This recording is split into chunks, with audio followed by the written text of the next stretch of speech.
You're listening to an Airwave Media Podcast.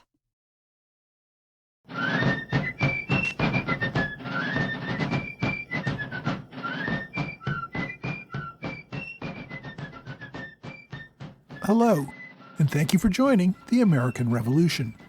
This week, episode 341, the Annapolis Convention.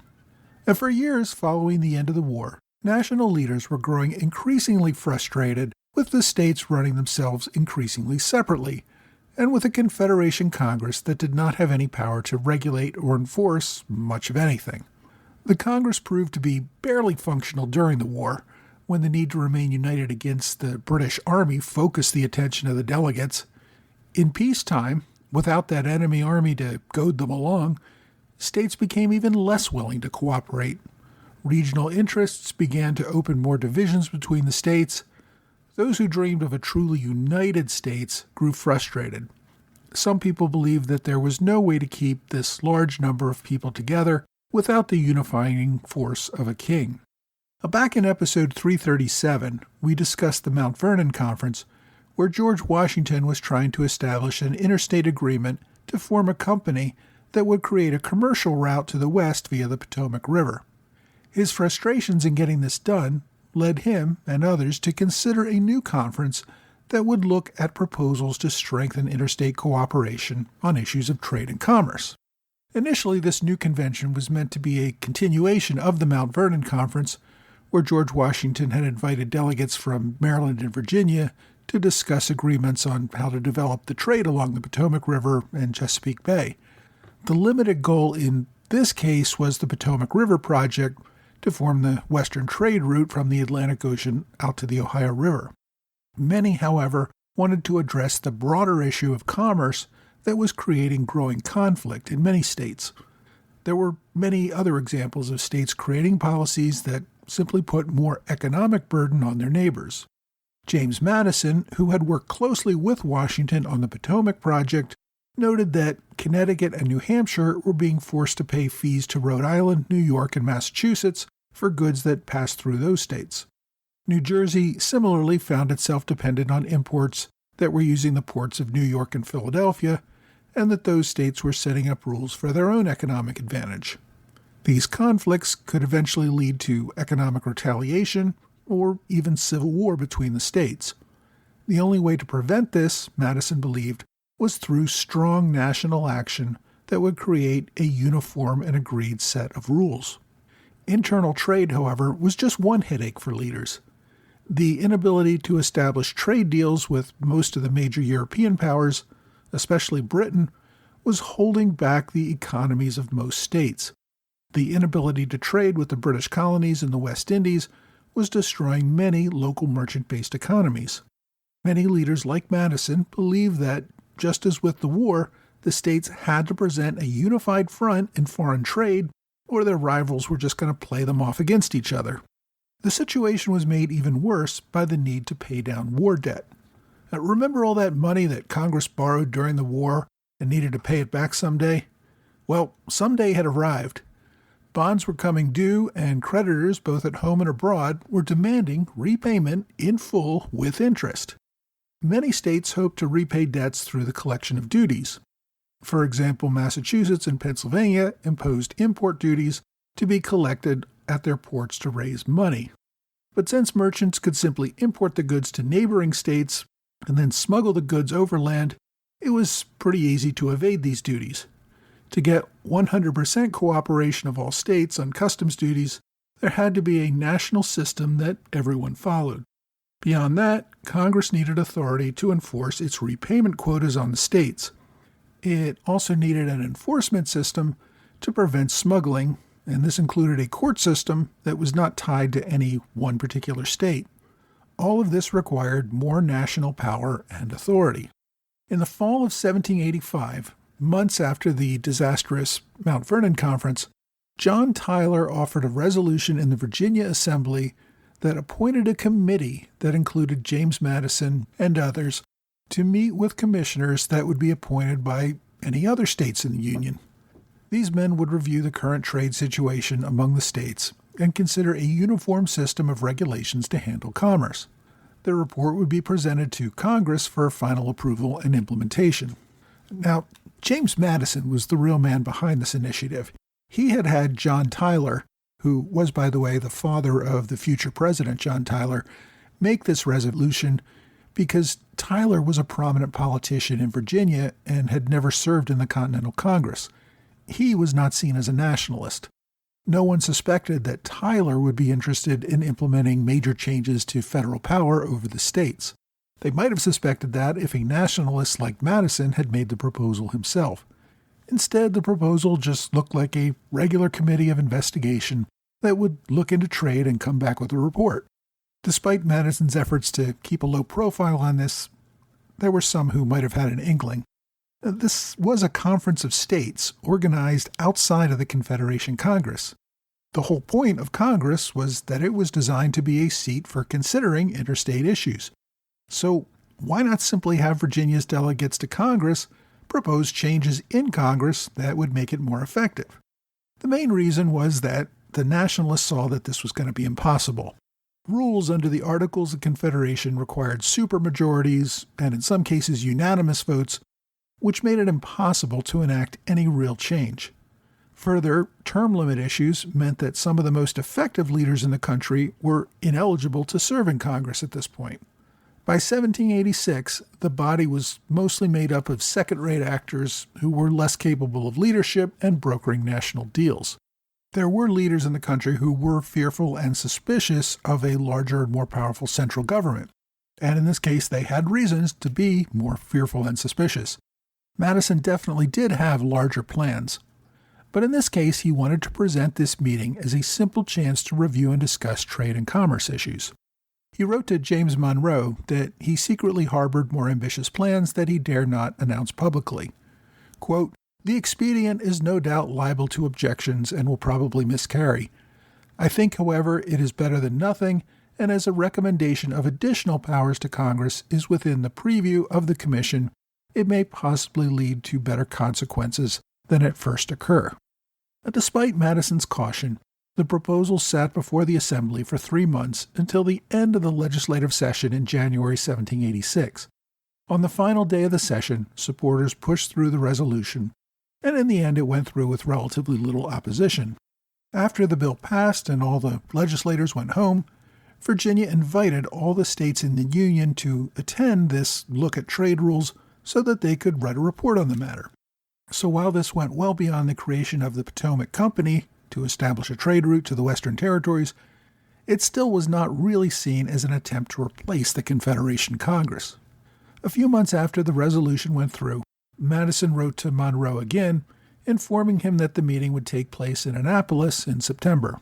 Since Annapolis was not a major port city, it was seen as a relatively neutral meeting place to discuss trade issues.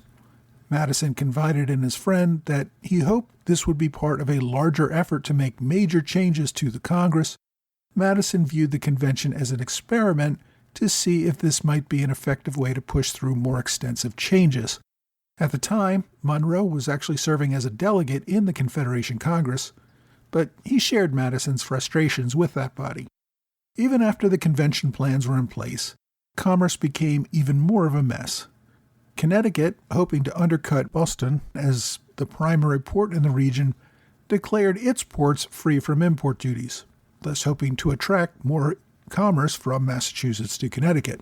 New Jersey did the same thing, hoping to pull traffic away from New York, and Delaware also did the same thing, hoping to undercut the port at Philadelphia.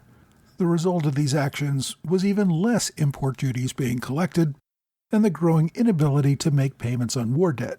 States were competing against each other in a race to the bottom. Under the rules of the Confederation Congress, a unanimous vote by all the states would be required to create a uniform system of duties. That was never going to happen.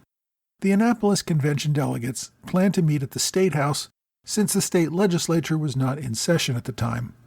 Only 5 states, though, ended up sending delegates to Annapolis: New York, New Jersey, Pennsylvania, Delaware, and Virginia. Now, you might notice that one of the states that did not send delegates was the host state of Maryland. The state that hosted the convention did not vote to appoint any commissioners. Maryland had agreed to host the convention when they thought it was a meeting of a few states to discuss the Potomac Company issues. When they learned that Virginia had changed this to a convention of all the states to discuss much broader issues, the Maryland Senate refused to appoint any delegates. The Senate believed that a meeting of all the states outside of the Confederation Congress might give offense to Congress and could create concern and confusion as to who was really in charge, both among U.S. citizens and foreign powers. Similarly, Connecticut, South Carolina, and Georgia did not appoint anyone. New Hampshire, Massachusetts, Rhode Island, and North Carolina did appoint delegates, but none of those delegates arrived in Annapolis in time to participate in the convention. The official title of the convention was actually a pretty broad one. It was called the Meeting of Commissioners to Remedy Defects of the Federal Government. The title itself generated concern that this convention might be focused on more than simple trade and commerce issues. Many states opposed to such changes felt it better not to participate at all. James Madison arrived in Annapolis on Monday, September 4th, 1786, the day the convention was scheduled to begin. When he arrived, he found that only 2 other delegates had arrived. So they killed time at Mann's Tavern, which offered room and board, while they waited for more delegates to arrive. By Friday, a few more had arrived, but nowhere near enough to do any business. The men spent their days drinking and exchanging ideas on how to improve the union between the states. Now, all of the delegates who did make the trip were in agreement that this discussion should go well beyond trade and commerce. Rather, it needed to address some pretty fundamental issues with the Articles of Confederation themselves. By the following Monday, September 11th, there were 12 delegates representing 5 states who showed up for the convention. Most of these men were radical nationalists, who all supported a much stronger central government. They all realized that most of the country could not accept this position, but they were pleased to find others at Annapolis who did agree with their goals. So this was a great opportunity for this side of the debate to discuss their strategy. Now, some states had appointed delegates to the convention who were not nationalists, but the states' rights delegates did not bother to make the trip. Those who traveled to the convention constituted a group of men who were all strongly in favor of a much more powerful and effective federal government. Most of those present were also relatively young. The average age of the group was only 40. Madison was only 35 years old at the time, and New York delegate Alexander Hamilton was only 29. Now, another person who notably was not at the convention was George Washington. Now, this was not out of any opposition or disinterest in the movement. Virginia had not added him to the delegation, and that's the way Washington wanted it. Washington knew that he was far and away the only nationally known figure, and although he had begun the series of events that had led to forming the Potomac Company and resulted in this convention, he knew that his mere presence at this convention would only raise its profile and increase the opposition to doing anything. Besides, Washington considered himself retired at this point. He could provide advice as an elder statesman, but had no plans to get involved in politics again. After giving up on getting a quorum, the delegates present decided that they should at least write up a report. Even writing a report created several problems. Different states had been given different instructions as to what the delegates could even consider. A large portion of the country was highly skeptical and suspicious of efforts to cede more power to a central government. Any report would have to give them an opportunity to address more issues without raising the concerns of those who did not want a convention of radicals giving a central government more power. The delegates selected John Dickinson of Delaware as chairman of the convention. In his mid-50s, Dickinson was one of the older delegates. He had a reputation of being a conservative or moderate. Most of us may remember Dickinson as the man who hesitated to support the Declaration of Independence back in 1776. Because of his moderation, the radical Pennsylvania government pushed him out of power for several years. Dickinson had returned to the Continental Congress as a delegate from Delaware. Since he owned properties in both Pennsylvania and Delaware, he could represent either one. Later in the war, he served as president of Delaware. And following the end of his term, Dickinson found that politics in Pennsylvania once again favored his more moderate views, and he ended up serving as president of Pennsylvania for 3 years, covering the end of the Revolutionary War and the first years of peace. Dickinson was in favor of a stronger central government and was generally in line with the other nationalists. However, public perception of Dickinson was as a capable moderate leader without a strong agenda for radical change, so he was the perfect face for this more radical group. The delegates put together a committee to draft a public report. Edmund Randolph, who was Attorney General of Virginia, headed the committee. In the end, though, Alexander Hamilton, who was not even on the committee, somehow managed to take over all the work of writing the report anyway. According to one source, Hamilton's first draft, quote, set forth very elaborately and undisguisedly the grave condition of the country and the imperative necessity for a powerful government. The other delegates, especially James Madison and Edmund Randolph, made suggestions to make this report language much milder. The delegates decided that they really needed a new convention that would take a comprehensive look at the Articles of Confederation and suggest an entirely new approach. The delegates at Annapolis had neither the authority nor the numbers to produce such a plan. They also knew that expressing their views directly would quickly raise national opposition to any such plan.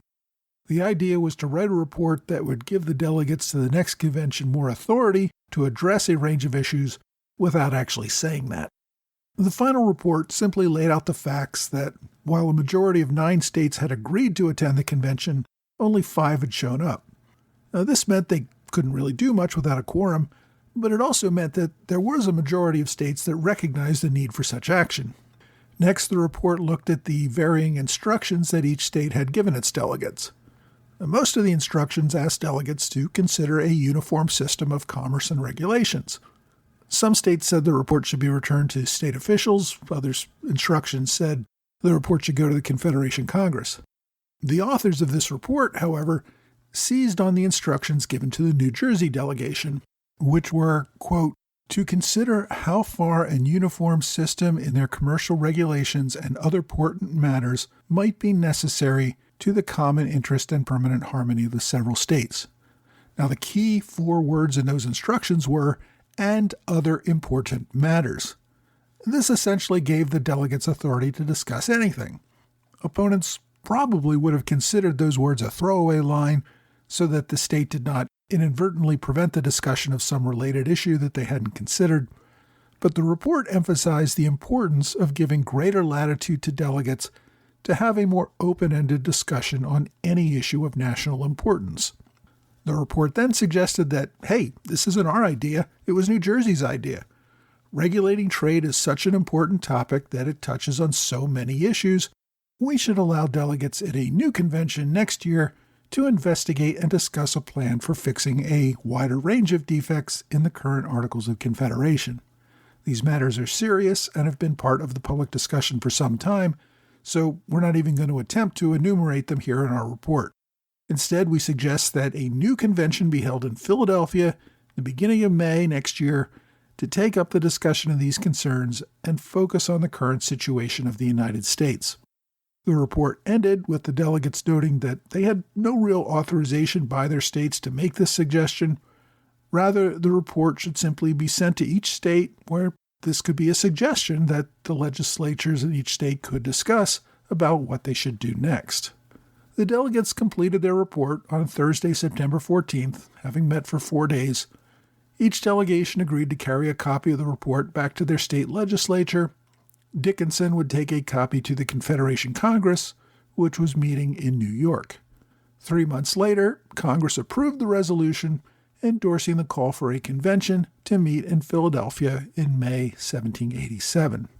The week after the Annapolis Convention concluded its work, the Maryland Journal printed a public notice of the convention, and the journal noted, quote, should this address have its effect, we may hope to see the federal union of these states established upon principles which will secure the dignity, harmony, and felicity of these confederated republics, and not only rescue them from their present difficulties, but from that insolent hauteur and contemptuous neglect which they have experienced as a nation.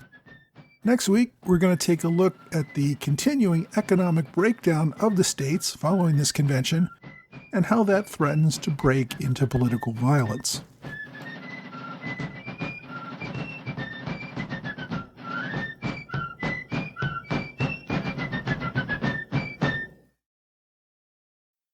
Hey, thanks for joining the American Revolution Podcast After Show, part of the Airwave Media Network.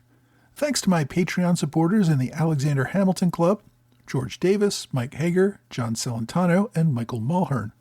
And thanks to Robert Morris Circle supporters Jason Harrison and Anthony McGinnis. I also want to thank David Becker and Frank Pizzella for one-time gifts via PayPal or Venmo. I really do appreciate everyone who helps to support this podcast. Remember that joining on Patreon for as little as $2 a month can get you access to commercial-free episodes and invitations to live events. For those of you who have already joined, thank you. For everyone else, I hope you will consider even a small level of support on Patreon. Speaking of live events, our next one will take place on March 12th. Our events take place on Zoom, and anyone is welcome to join us. Patreon supporters, as well as anyone who joined my mailing list, will get links to these events. We're going to have a special guest at our next event, Larry Kidder, who's going to discuss his book, Defending Fort Stanwix.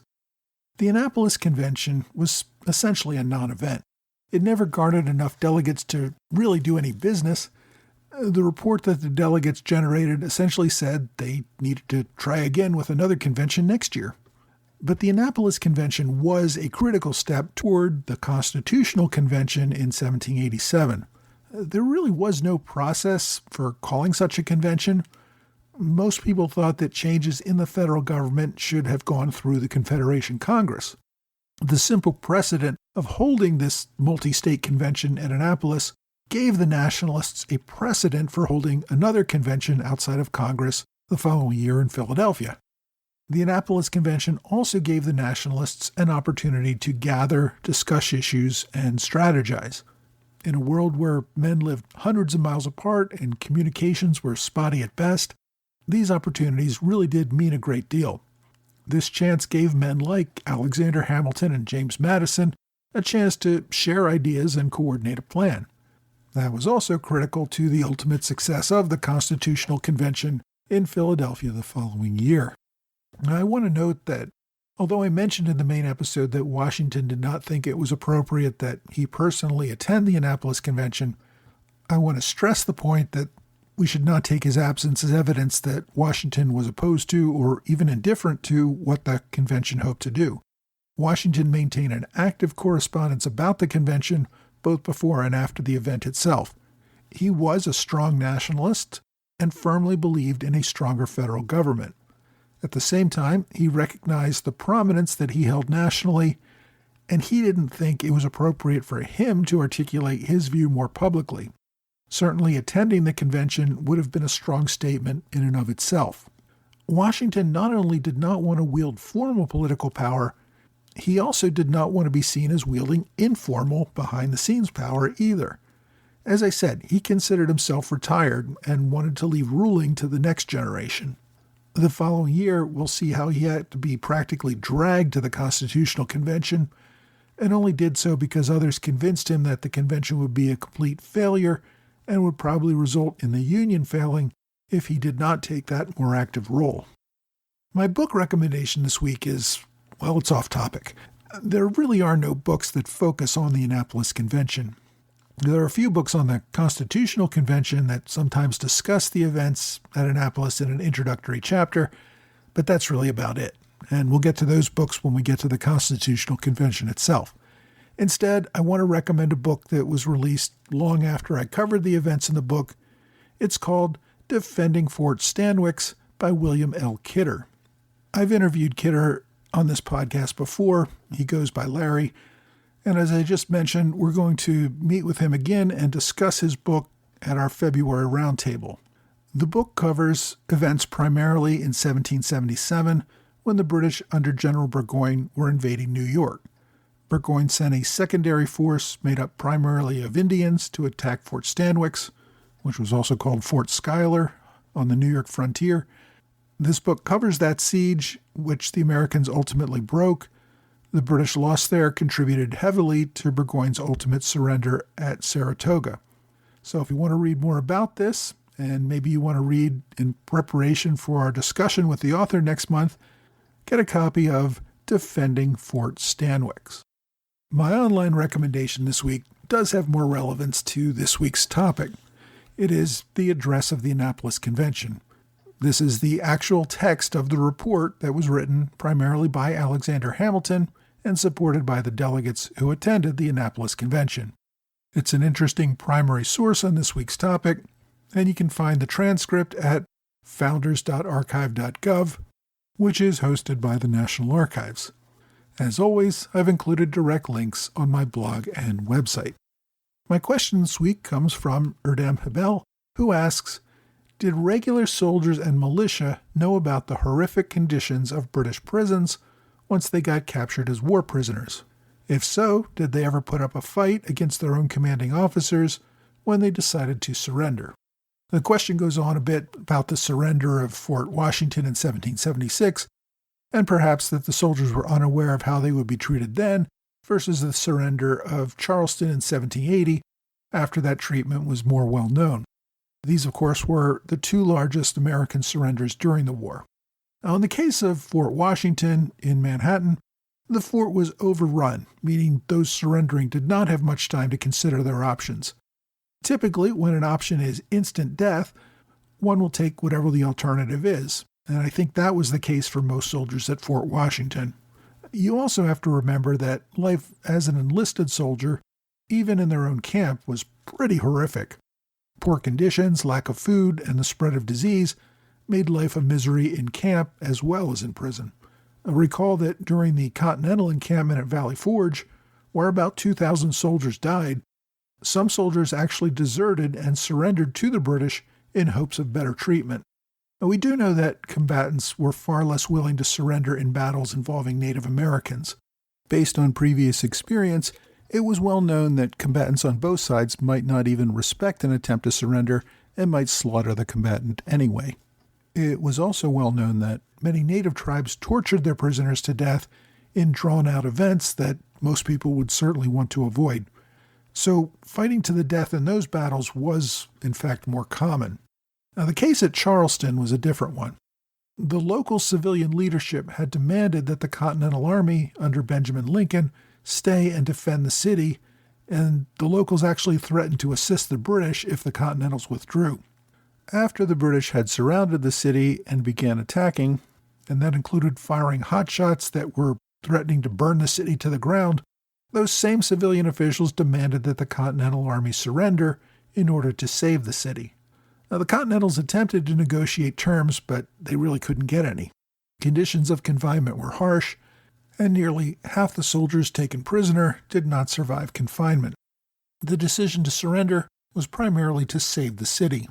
It also allowed the militia to go home on parole. It was the Continental soldiers who paid the real price. Now, as far as the idea of soldiers fighting their own commanding officers on the issue of surrender, that would have been nearly impossible. Soldiers were pretty well trained to obey orders, and that was especially important in the heat of battle. Also, if one has to choose between certain death in battle and possible death in imprisonment, I think most people would choose the latter, even if that created the danger of horrific conditions. Where there's life, there's hope, and there's always a chance of being exchanged or escape if captured. The officers, of course, could expect better treatment and often receive parole, and this was the case after Charleston.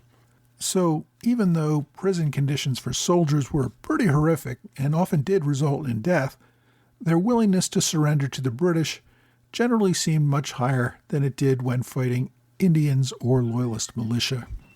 If you have a question you'd like me to answer, please reach out to me either via email or on Twitter, Facebook, Quora, or Reddit. Well, that's all for this week. I hope you will join me again next week for another American Revolution podcast.